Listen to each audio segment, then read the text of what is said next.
China is a land where beauty permeates every corner, akin to a gift designed to enchant the heart. Some locations here exude a magic reminiscent of fantasy novels.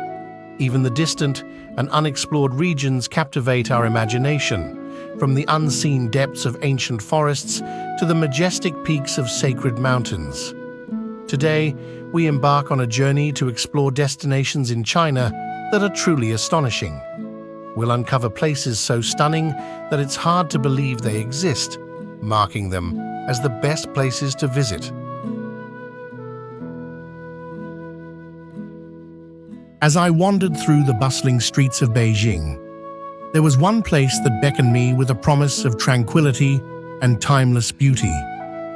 BEIHAI Park, a sanctuary of serenity amidst the city's relentless pace, is not merely a park, but a living testament to centuries of imperial splendor. It is the oldest surviving royal garden in the world, and its story is as captivating as its landscapes. Dating back to the Liao dynasty, over 1,000 years ago, BEIHAI Park has seen the rise and fall of dynasties, each leaving its mark on this historical gem.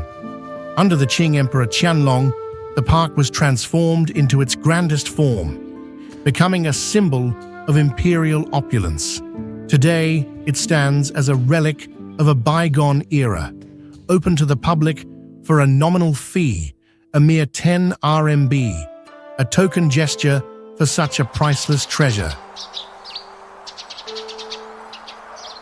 The park's grandeur is not immediately apparent to the casual observer. One must venture through its ornate gates, each offering a glimpse into different facets of its rich history. Enter through the south gate, and you are greeted by a vista of ancient architecture and verdant gardens, all set against the backdrop of the shimmering BEIHAI Lake.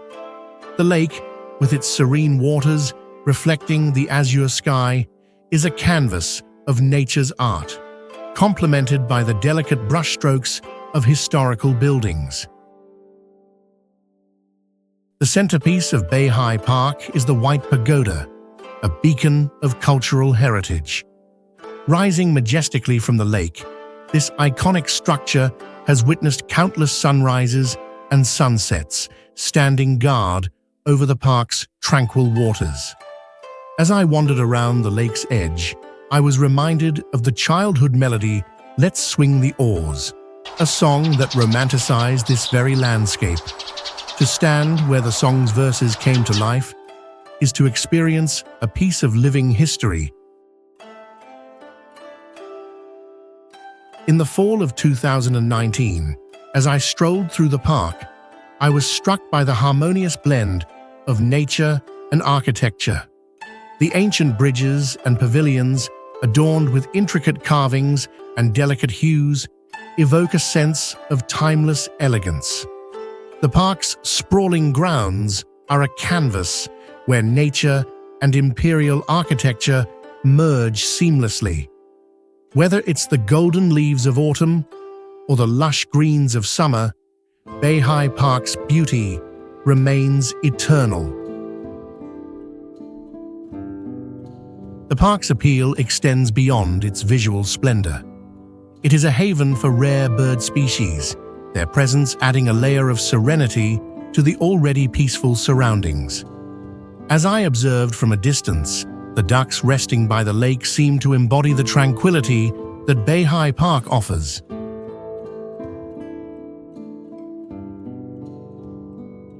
Ascending to the highest point in the park provides a panoramic view that is nothing short of breathtaking. From this vantage point, the historical and natural beauty of Beijing unfolds like a scroll of ancient Chinese artistry. The city's royal architecture and lush gardens create a landscape that is both grand and intimate.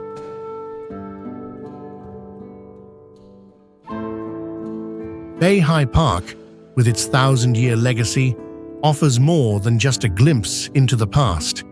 It provides a window into the soul of Beijing. It is a place where history breathes through every stone and every ripple of water. As you explore its grounds, you are not merely a visitor, but a participant in a centuries-old narrative of cultural richness and imperial grace.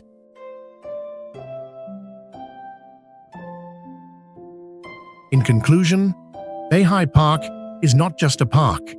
It is an experience, a journey through time, and a celebration of heritage. For those seeking a connection to Beijing's illustrious past, this ancient royal garden is an unparalleled destination. The charm and elegance of BEIHAI Park invite you to step back in time and embrace the enduring beauty of one of China's most treasured landmarks.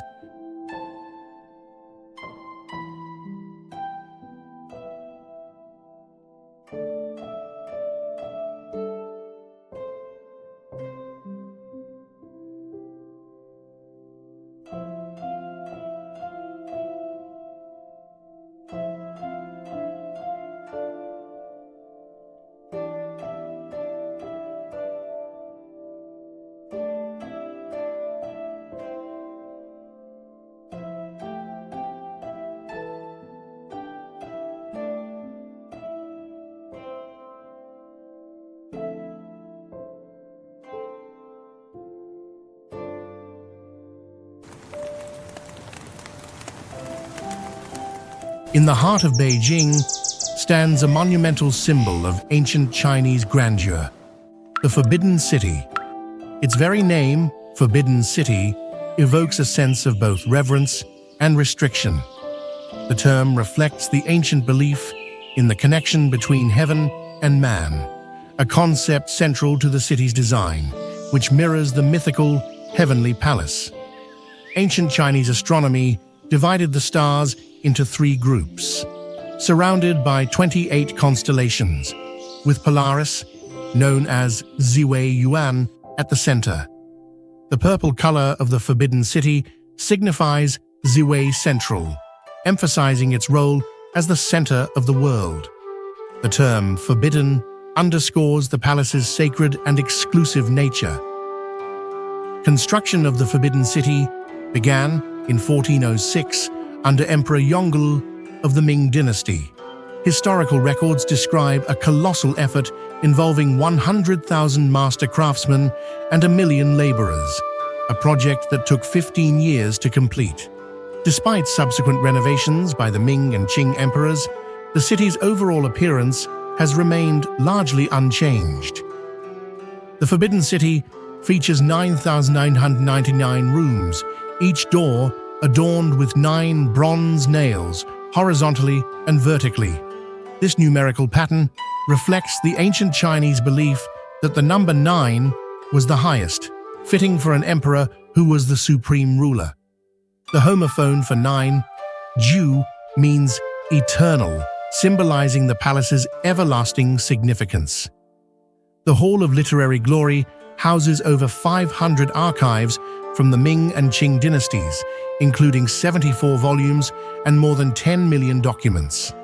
This collection is the largest and most valuable historical data repository in China. The Wenyuan Pavilion preserves the complete Siku Quanshu, encompassing 3,503 categories and 304 volumes of ancient Chinese scholarship. According to legend, when Liu Bowen was tasked with constructing the palace, he and Emperor Yan envisioned a grand edifice with unrivaled splendor. In a dream, the Jade Emperor warned him that the earthly palace should not exceed the heavenly one, and instructed him to enlist the 36 heavenly guardians and 72 earth demons for protection. Liu Bowen followed these divine instructions and completed the palace, which, though fewer than 1,000 rooms, matched the celestial grandeur. The emperor, impressed by the opulence and divine protection, rewarded Liu Bowen, and the palace's construction became the stuff of legend, highlighting the emperor's power and divine favor. One chilling story from 1983 recounts a night when an unwitting visitor stumbled upon what seemed to be a spectral figure. As he wandered past the imperial palace, he spotted a distant figure holding a traditional lantern, a relic from an era when such lights were commonplace. Intrigued, yet cautious, he approached, only to discover the figure was no ordinary lantern bearer. It was a woman in a flowing kipao, her lantern glowing with an otherworldly light. Paralyzed by fear, he retreated and took an alternate route home, the haunting image of the ghostly lantern bearer lingering in his mind. Another tale involves a daring thief who, before the gates of the Forbidden City were sealed, attempted to abscond with priceless treasures. Concealing himself in a bathroom opposite the imperial palace, he ventured into the heart of the Forbidden City when the staff had departed. His brazen intrusion was cut short when a night watchman heard a disembodied voice accusing him of theft. Following the voice to a wall, the watchman found the intruder, who, startled and panicked, leaped from the wall in a desperate bid to escape. Though he survived the fall with minor injuries, the spectral nature of the encounter left him and the guards deeply unsettled. In the sultry summer of the 1980s, a team of firemen stationed within the Forbidden City experienced a peculiar phenomenon. After a grueling day of drills, one fireman, exhausted, fell asleep in the corridors of the Chukxu Palace. To his dismay, he repeatedly found himself transported back to the same corridor after waking, as though some unseen force was playing tricks on him. Though others dismissed it as mere fatigue or sleepwalking, the recurrence of the strange occurrence left an indelible mark on his psyche. Perhaps the most unnerving of all is the tale of the mysterious knocking sounds that plagued the palace grounds. In the early 1980s, a patrolman heard persistent knocks at a door during his rounds. Each time he opened it, the space beyond was empty. When he returned to his post, he found his colleague asleep in the same position he had left him. The unsettling knocks continued, and the patrolman's reluctance to investigate further fueled the legend of an enigmatic presence within the palace walls. Lastly, the Forbidden City has long been rumored to house a mythical creature, a beast resembling a giant rodent or an unusually large pig, sighted by night guards on numerous occasions. Despite attempts to capture this elusive creature, it remains a phantom of folklore, its existence as debated as it is feared. In the dim corridors and shadowed halls of the Forbidden City, these stories add layers to its already rich tapestry of history and mystery, reminding us that some legends are best left to the imagination. The Forbidden City in winter is a timeless masterpiece, hidden beneath a pristine blanket of snow. The grand gates, vibrant red walls, and snow-covered curved roofs create a majestic and enchanting beauty. When the winter sunlight glistens, the snow sparkles like diamonds, accentuating the palace's mysterious and magnificent allure. Walking along the cold, stone-paved paths, one feels transported to another world where time stands still, leaving only tranquility and peace. Each gentle breath in the winter breeze carries the scent of the season, allowing one to truly appreciate the infinite and pure beauty of the Forbidden City in winter.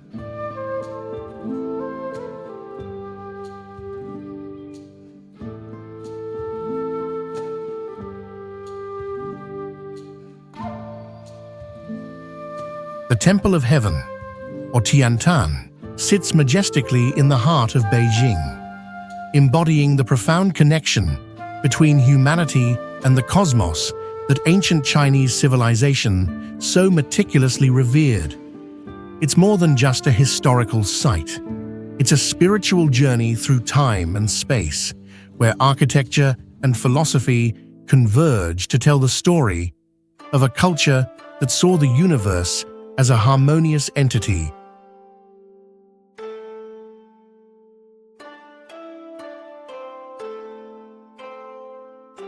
At the core of this grand complex lies the circular mound altar. Here, a marble stone known as the Heavenly Heart Stone marks the center. From this point, 3 tiers extend outward, each paved with 9 concentric circles of fan-shaped stones, symbolizing the 9 heavens. The number 9 is omnipresent, representing celestial perfection and the divine connection between man and the heavens.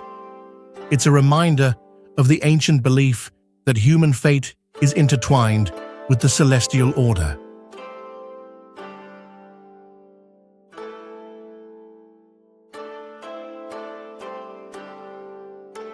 The walls of the Temple of Heaven themselves are a narrative. The northern wall is circular, symbolizing the sky, while the southern wall is square, representing the earth. This simple yet profound architectural design reflects the ancient Chinese cosmological view: a round heaven and a square earth. It's a vision of the universe that speaks to the balance and harmony the ancients sought in every aspect of life.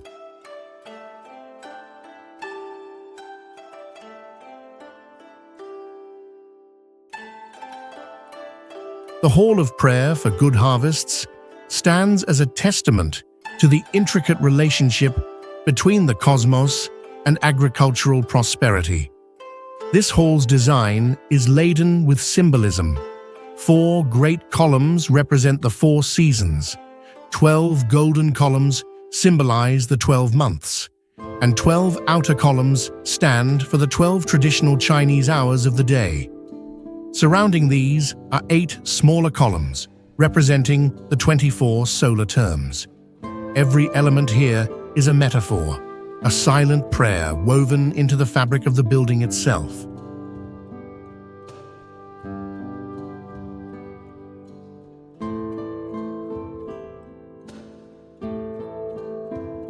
Emperor Qianlong's renovation of the circular mound altar is a fascinating blend of tradition and personal philosophy.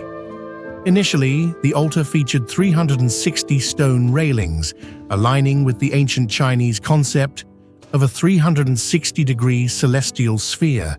However, Qianlong opted for 216 railings instead, a number representing the totality of heaven and earth through its product of 24 and 9. It's a subtle yet profound reflection of the emperor's own worldview and the philosophical underpinnings of his reign.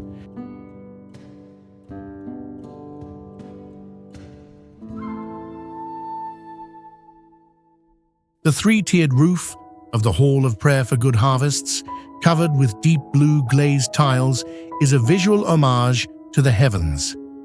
Inside, the absence of beams or long purlins, with everything supported by wooden columns and crossbeams, showcases the engineering marvels of ancient Chinese craftsmanship. It's an awe-inspiring space that feels both grand and intimate, echoing the celestial reverence that permeates every inch of the temple.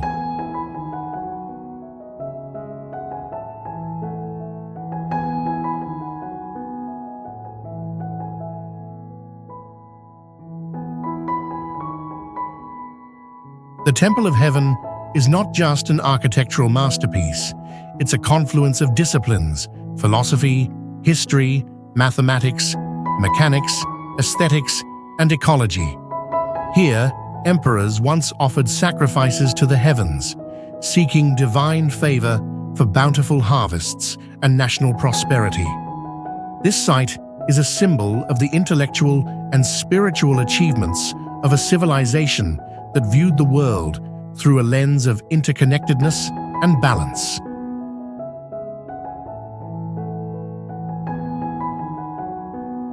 The ancient trees that dot the landscape of the Temple of Heaven add to its serene and contemplative atmosphere.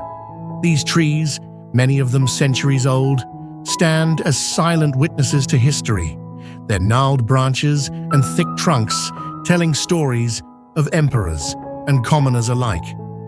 They contribute to the temple's sense of timelessness, a living link to the past and a reminder of the enduring legacy of the Ming and Qing dynasties.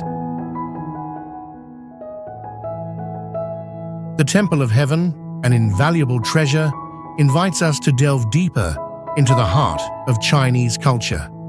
It's a place where architecture and nature, man and the cosmos, come together in a harmonious dance, urging us to reflect on our own place in the universe and the delicate balance that sustains us all.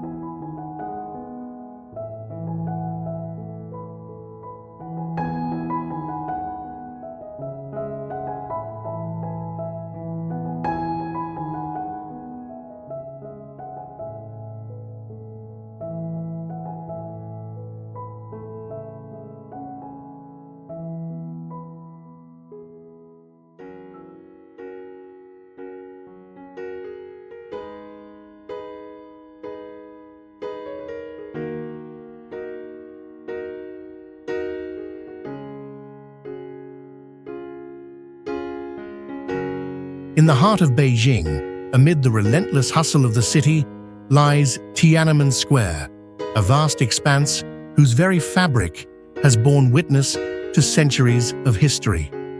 This colossal plaza, stretching across 440,000 square meters, is not just the largest square in the world, but also a stage for some of the most pivotal moments in modern Chinese history. Tiananmen Square's story is as grand as its dimensions. Originally conceived during the Ming dynasty, it was designed to mirror the traditional Chinese architectural symbol of a character resembling Ding, a square with a crossbar on top. This design was a reflection of ancient principles, a crossroads of power and culture. Under the Qing dynasty, additional gates were added, creating the three-tower gate on each side of Chang'an Avenue, which symbolized a meticulous balance between authority and openness. In the early 20th century, as China stood on the brink of modernity, the revolution of 1911 reshaped Tiananmen Square. The removal of the Heavenly Walk under the leadership of the Republican government opened the square to the public. The material from this demolition was repurposed to build Beijing's first park, a testament to the city's evolving landscape. Tiananmen Square, once a place of restrictive grandeur, transformed into an open space accessible to the common people, breaking the barriers of imperial exclusivity. The significance of Tiananmen Square reached its zenith on October 1, 1949, when Chairman Mao Zedong declared the founding of the People's Republic of China. This historic proclamation was not merely a political statement, but a symbolic redefinition of the square's role. The square's transformation continued as it was remodeled to become a symbol of the new era. By 1955, major modifications had already begun. The once enclosed square was expanded dramatically, with the demolition of the red walls at the east and west ends, increasing its area by almost 10,000 square meters. The once sealed square was now an open, expansive space designed to accommodate grand parades and masses of people. The design of Tiananmen Square was not just about aesthetics, it was also about enduring the rigors of both time and practical demands. The surface was reinforced with tough materials to endure extreme temperatures and the weight of military vehicles. The square needed to withstand the pressure of 2 tanks, each weighing 60 tons, as part of its preparation for high-profile national events. This engineering feat was coupled with the unique challenge of thermal radiation, where the materials used would absorb and release heat, causing the square to become warmer in summer and cooler in winter. In the run-up to the 10th anniversary of the People's Republic in 1959, a monumental construction project known as the 10 Great Constructions was undertaken.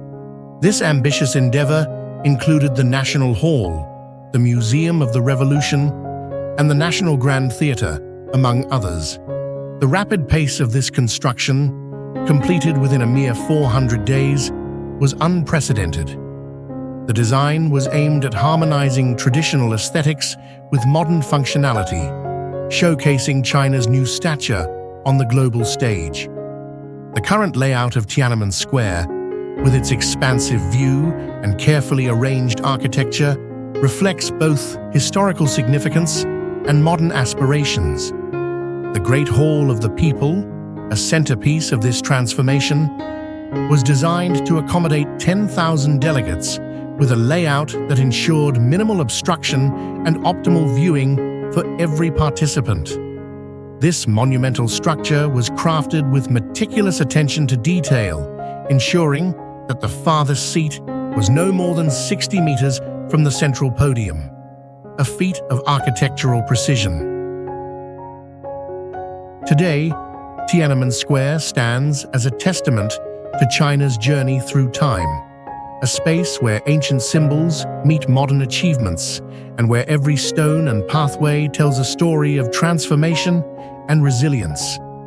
This grand plaza continues to be a focal point for major national events, reflecting both the grandeur and the evolving narrative of a nation.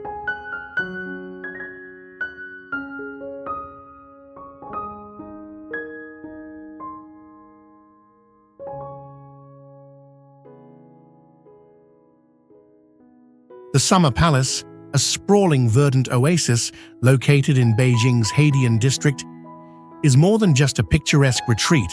It is a sprawling canvas of Chinese history and culture. Once known as the Garden of Jingyi, this majestic estate unfolds over 188 hectares at the eastern base of the XIANGSHAN Mountains, offering an idyllic escape into nature's embrace. Each autumn, as the foliage turns a fiery red, the Summer Palace transforms into a vibrant spectacle that draws thousands of visitors eager to witness the breathtaking display of autumn colors. The true allure of this royal garden, however, lies in its rich tapestry of history and its evolution from a simple temple to an imperial playground.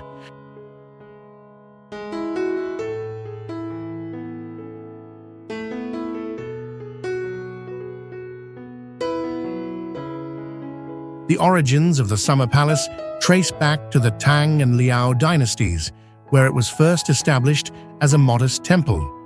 However, its transformation began under the Jin dynasty, when Emperor Jin Shizong ordered the reconstruction of the temple into the Dayong'an Temple in 1186. This era marked the beginning of the garden's evolution from a religious site to a summer retreat for the emperors. The Qing dynasty further elevated its status. Emperors Kangxi and Qianlong were particularly fond of the garden, expanding it into an elaborate palace and garden complex. Emperor Qianlong, in particular, left a lasting imprint by renaming it Jingyi Garden in 1747, a name that reflects his admiration for the tranquil beauty of the area. Under his rule, the garden flourished with the addition of 28 scenic spots, meticulously designed to enhance the garden's natural allure.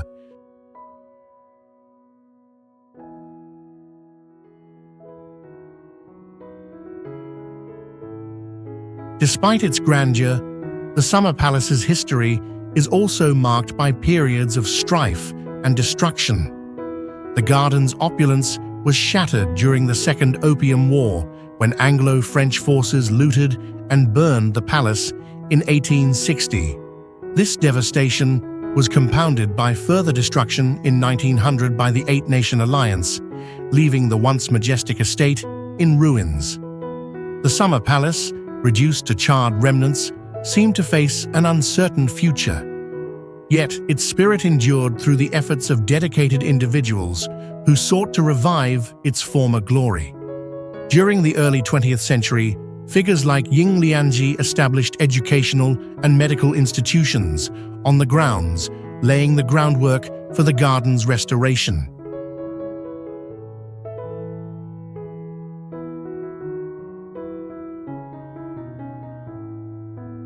The mid-20th century saw a new chapter in the Summer Palace's story. After the establishment of the People's Republic of China in 1949, the garden was officially reopened to the public in 1956. This re-establishment marked the beginning of a concerted effort to restore and preserve the garden's historical and cultural significance. In recent decades, significant investments have been made to reconstruct key features of the Summer Palace. For instance, the Qingjing Hall, a critical component of the garden's historical architecture, was rebuilt in 2002 with substantial state funding. Despite these efforts, not all of the original 28 scenic spots have been restored to their former glory. Some, like the renowned two sceneries of the BEIHAI, remain elusive, while others have been altered or replaced due to modern developments. The ongoing challenge of balancing preservation with contemporary needs continues to shape the garden's restoration efforts.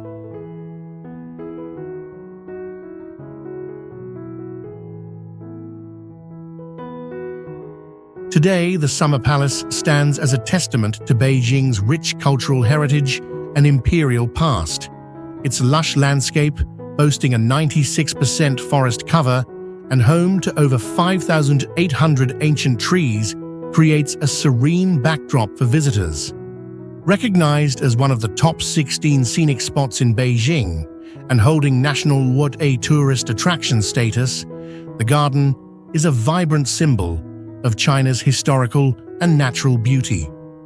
Every year, millions of tourists traverse its winding paths, marveling at the blend of imperial grandeur and natural splendor. As you wander through the Summer Palace, each corner tells a story, from the grand halls of emperors to the delicate beauty of its meticulously designed gardens. The estate continues to inspire awe and admiration, offering a window into China's rich and multifaceted history while providing a tranquil retreat from the bustling city beyond.